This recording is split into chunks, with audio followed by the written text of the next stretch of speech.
Hello, and welcome to the latest edition of Cutting Through. I'm Mitchell Plitnick, the president of Rethinking Foreign Policy and the author of the Cutting Through newsletter on Substack. You can subscribe to Cutting Through at mitchellplitnick.substack.com, where you can also donate to support this work.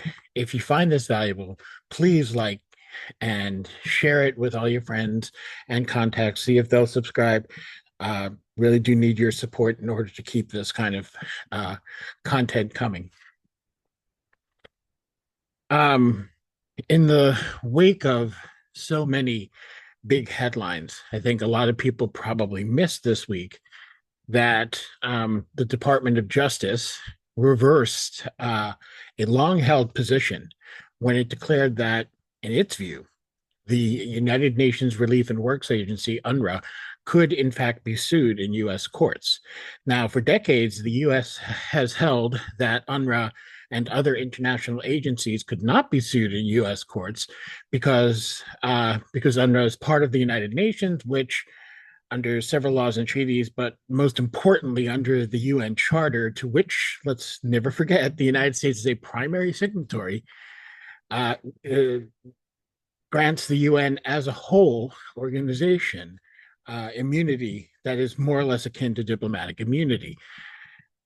This could still be a legal question in a court of law, and it may well come up in the lawsuit that led up to all this, which I'll touch on a little bit later. But the weight of the Department of Justice changing this opinion is not inconsiderable. Okay, this matters a lot, and it would matter a lot in any court, regardless of who's making the decision and who's presiding judge and any of that. Any court in the United States is going to heavily weigh the the federal government's view on whether or not the immunity that is granted to the UN. They're not arguing with that. But whether or not it is to be granted to not only UNRWA, but as I'll explain, this also endangers many other UN agencies as well. So the question isn't 100% settled, but the view of the Department of Justice on this question is a huge, huge factor. And that factor has just changed from being a positive, if you believe in any concept of international law, to now a negative, and one more piece in the overwhelming attack on international law and the entire international system that the United States has been waging for years. This is not only a Trump thing by any means. Has been waging for a long time, along with Israel, and and other countries in other ways. But the United States and Israel are kind of a team on this. Um, it makes a really, really big difference. So, what exactly was this decision? So, um, according to there's several different treaties that they and ideas that are put forth in the 10-page memo from the DOJ, um, which you can just look it up. It's not hard to find.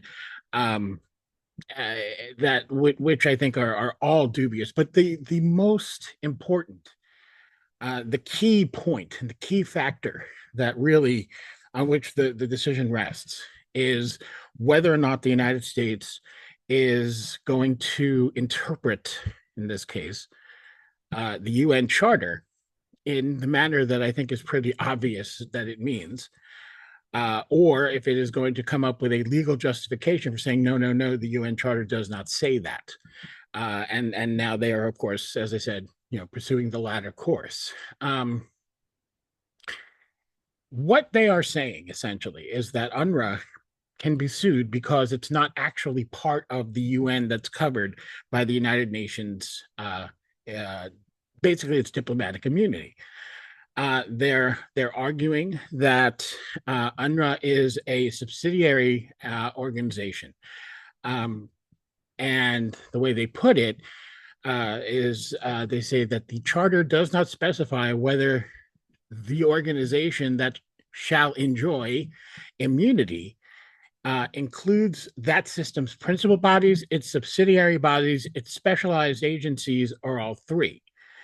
Um, it further states that since UNRWA, in the Trump administration's view, and again, this is a departure from all previous administrations, um, is a mere affiliate or instrumentality of the UN, analogous to the specialized agencies referenced in the UN Charter, it doesn't have immunity.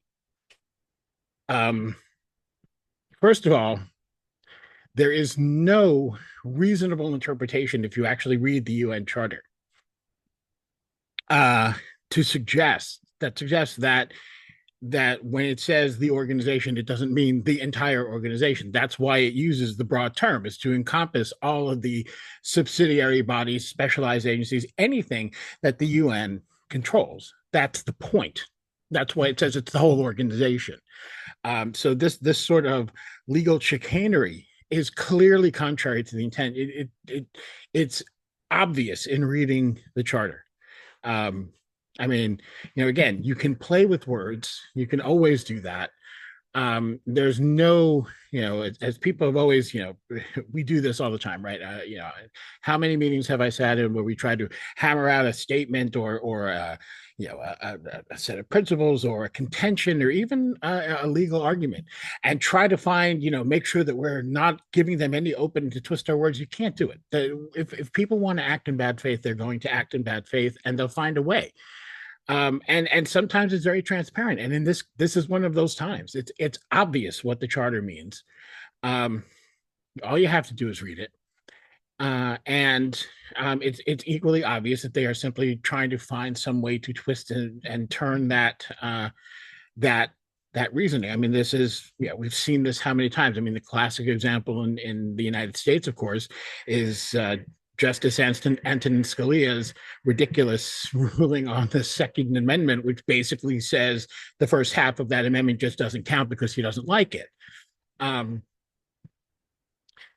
We can look at that and we can call it absurd, but it doesn't change the impact that the Department of Justice has on this question.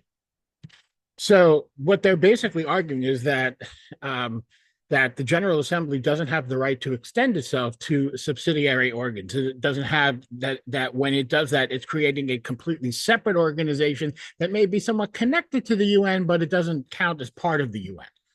I mean, that's ridiculous. Again, the UN supervises UNRWA.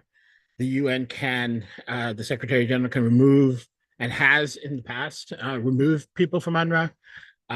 They authorize the budget. They are the ones that get them the money. All of that, is what the UN itself does. It's clearly a part of the UN. But their argument is that that the General Assembly can't extend itself, and the fact that that UNRWA goes about its business day to day on its own, and not as some, specific part, without the specific involvement of representatives of the General Assembly or the Secretary General, that this somehow makes UNRWA its own organization. Again, this is an absurd argument. So they go on to say, and I'm quoting here, it is highly doubtful that the UN Charter even authorizes the General Assembly to create a subsidiary organ such as UNRWA because its functions are not the type of functions performed by the General Assembly. Moreover, although the UN retains some control of its leadership, it does not control UNRWA's day-to-day activities. So this last part I just explained. As far as the question of, sorry if you can hear some background noise, but these are the foibles of day-to-day life. But the question of whether or not the General Assembly can create these separate, I mean, it creates tons of these bodies, tons. There are some don't exist anymore, some do. Some are temporary, some are permanent. I mean, there are many organizations that have been created by or organs that have been created by the General Assembly and operate in much the same way as UNRWA does, that they operate under the authority of the General Assembly and the Secretary General. They receive their money through the United Nations system, even though they may be funded in their own particular line item, and countries and other donors may give to that agency specifically. You're giving to them as that, you give to the UN, say this is for UNRWA, this is for this one or that one. But there are many others. I mean, the United Nations High Commission on Refugees, UNICEF, UNESCO. These, these are just, there's many other examples. Even the International Monetary Fund could be described this way. So what we're talking about here is not just UNRWA, but we're talking about, when it becomes convenient for another administration or this administration to attack another UN agency, they can just do the same thing. So the door this opens is ominous, because it only leaves the UN by itself, perhaps the Security Council, which is, largely ineffectual to the extent it does anything. It's pretty much controlled by the US because of the veto power. Um, the, the door this opens is very, very scary. It really does start to lead to the question of, can the UN function in any way as a, as what it primarily does. I mean, it has many problems and there's many things it does not do effectively, but humanitarian relief is one thing it does very effectively. And this is how it, for the most part, does it all over the world, not just in Palestine and not just with UNRWA. And now, as we've, as the United States has itself declared war on our own programs of that kind, what does this mean for UN programs? And here we're seeing a precedent that could be set that is very, very scary. I mean, one could say that, why are we even at this point worried about UNRWA? It's already been killed. I mean, it's already, and certainly it's already been largely, certainly in Gaza at least, paralyzed by lack of funds, the assault on its ability to deliver services by Israel, which even outlawed UNRWA in the areas that it controls in the West Bank and East Jerusalem, though it hasn't fully enforced those. And that's not, by the way, by accident. The dirty secret that Israel doesn't want anyone to talk about is that they actually need UNRWA. Unless they can fulfill their dream of being able to actually exile all Palestinians from Gaza and the West Bank, they need UNRWA, because without UNRWA, they are the ones that UNRWA relieves them of the responsibility that they, as the occupying power, have to the Palestinian people. It's one of the reasons that in the past, when legislation, and we're going back years, but it has happened that legislation has come about in the United States that looked like it could pass, that would defund UNRWA, and Israel has quietly asked their people, their friends in Congress to kill it, because they knew that it would cause them problems. And UNRWA is a convenient, and has been for a long time, a convenient scapegoat. But UNRWA is right now hobbled badly, to the point of, its very existence being threatened by the fact that the United States and other countries have cut off or cut funding by Israel's assault on it, and most of all by the blockade of Gaza, which has completely cut off all the food, water, medical supplies, and everything that UNRWA would normally be distributing, as well as making it impossible to even, not even just safely, but even with just acceptable risk, navigate roads in Gaza. So it can't deliver its services. People can't come to its facilities, those that are still standing, to get its services. So we could say that okay, so UNRWA is under attack here again, but I mean, at this point, one might argue, aren't there more important things? And I would say no. Even though this isn't the headline story, this is really important, because of what I said, that this decision can be applied to other UN agencies. It can be applied to UNICEF. It can be applied to UNESCO. It can be applied to any just imagine. I mean, what'll happen? That many. Israel and many of its supporters argue that UNRWA services should be transferred to the UN High Commission on Refugees. Well, if that happened, the same attacks would go to UNHCR, and on the same basis. This is a precedent-setting decision.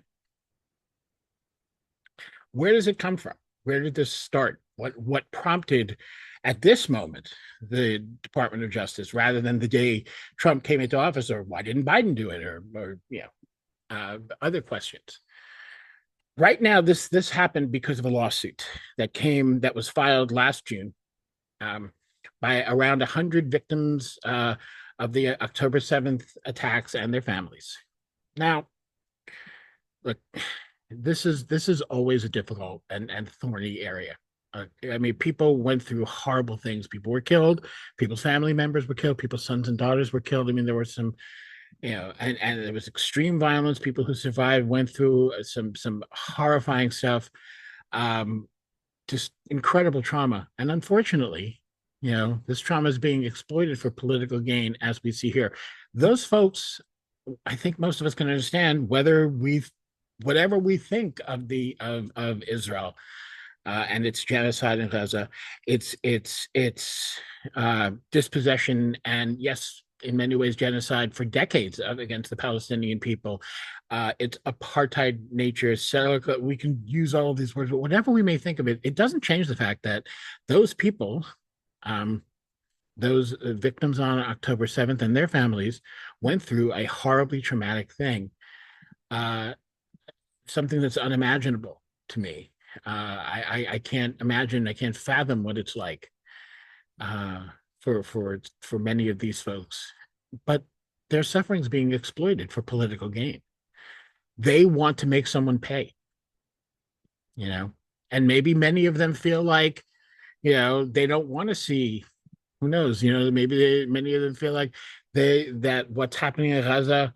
They may not feel like they could be so angry that it's not enough for them. They could feel like that's not who they want to see make pay, and they've been convinced that UNRWA is somehow responsible. But UNRWA, and that is the thing here, UNRWA is not at all responsible. Israel has accused UNRWA of involvement, and yet for more than a year and a half have abjectly refused to provide evidence to that effect. When these allegations first came up, UNRWA fired 9 of its workers, despite the fact that they did not have, and they said this, they did not have sufficient evidence against them to take that kind of step. But they did it hoping that it would take some of the heat off of the agency. It didn't work. Let's keep in mind here that UNRWA employed about 13,000 people in Gaza. They employ some 28,000 Palestinian refugees in their various locations, the West Bank, Gaza, Lebanon, Jordan, Syria. Israel accused 19 of them in involvement of October 7th. And afterwards, we heard this about that. There's hundreds of Hamas members and hundreds of Islamic Jihad members and this and that one. Again, without evidence, there's no evidence to substantiate any of this. UNRWA has always very carefully vetted their employees, and they have at times taken action when they felt it was necessary, because they felt that somebody's political activities for, in any realm, for whoever the party, contradicted UNRWA's own principles and rules of employment. And that has actually caused them problems at times with local Palestinian communities. Not, more than once that's happened. It's a difficult tightrope that UNRWA's had to walk. Let's also keep in mind that every single employee's name, every single one, every one, has been provided to Israel for its approval. And Israel at any time could say, we have intelligence that says this person is, was involved in this attack or that attack. And I can guarantee you, UNRWA, if that had come up, would have taken action. They have systems in place to do just that, and in fact, have in the past done that. But Israel, all of a sudden, these 19 people after the fact, are supposedly people that Israel has been warning them about for years, but it isn't so. Israel has not been warning them about anyone, and in many cases, they're not offering any evidence even now against these people. So where does the evidence come from? Why did the United States cut off funding? Why have some European countries, at least temporarily in some cases, or cut off funding, or in some cases, reduce funding? Why has that happened? Well, the so-called evidence comes from various hate groups. One of them, for example, that you might have heard of is called UN Watch. I've looked into very, very carefully, uh, and done extensive research into some of UN Watch's accusations. They use innuendo, they use misleading evidence. I have seen where they have misquoted Arabic media to make their case. Assuming that, generally assuming that no one would check. These are often in local newspapers, not major national publications that people can easily just, quickly click onto. And it takes a little effort to find them sometimes. Sometimes you can't find them at all. Um, but they employ many methods to imply that there is guilt where there is none, or at least that there is proof that there is none. The useful thing about playing that game for the accuser is that proving a negative is very difficult. Substantiating, creating evidence and putting together a bad faith case much easier than proving a negative. Proving that there is no involvement. So you always have that advantage, and UN Watch and other groups like them take advantage of that. So we hear that there's all of these Hamas terrorists, and they have issued several reports that use this kind of propaganda to make their case. And certainly one of the tools that they use is that they'll find some case where a person who was, say, a teacher in an UNRWA school, or even a principal in an UNRWA school, for example, might have been associated with Hamas's military wing. There was one such case. UNRWA immediately suspended the person because there was not enough evidence to fire him, but they immediately suspended him because the accusation was raised.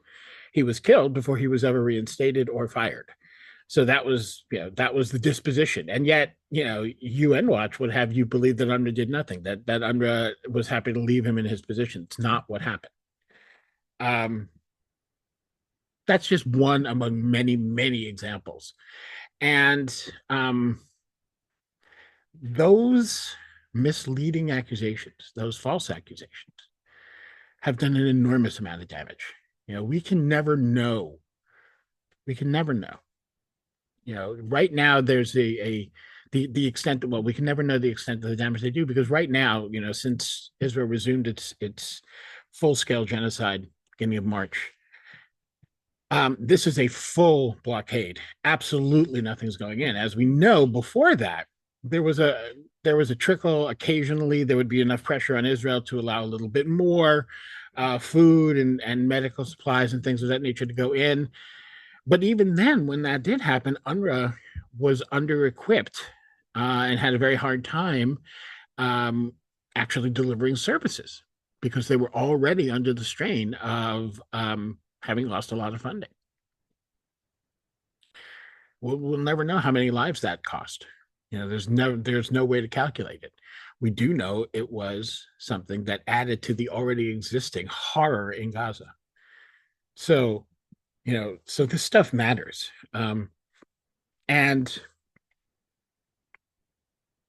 regardless of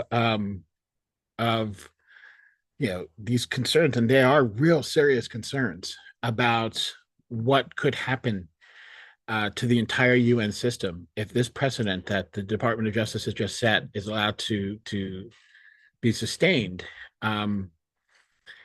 Regardless of that, the attacks on UNRWA are an attack on a humanitarian organization, and this has been the case from the beginning, and this has been going on long before October 7th. That UNRWA has been under these sorts of attacks. UNRWA is a humanitarian organization. UNRWA has at times had to respond to some abuses of its facilities over the years. It's had to respond to cases where people have contravened its rules about partisan political involvement in both the politics of Gaza and the politics of the West Bank and the politics between Palestine and Israel. it's not an easy thing to monitor. And everybody, whenever anyone perceives that they did something that they didn't like, they're getting attacked. They've been, they get criticism from all sides, every side, Palestinian and Israeli and international. So um this is the fact that these are bad faith attacks is something we should not, cannot simply ignore. And the fact that all of this is happening just to protect Israeli impunity and the results of those impunity, the genocide that impunity is now covering for, should be intolerable to all of us. So this is, again, is where I started, saying that this is a story that perhaps is not well known. It wasn't the big headline of the week, but this decision by the Department of Justice is a bigger deal than you may perhaps think. So, again, please like, subscribe, and if you can support this work, it's deeply, deeply appreciated. We really do need your help doing that. In this day and age when it's hard to get reliable media, we Rethinking Foreign Policy and many other, similarly minded folks are out here trying to give you that. So, um, if you can like, subscribe, share with your friends, that'd be really appreciated. Thanks very much.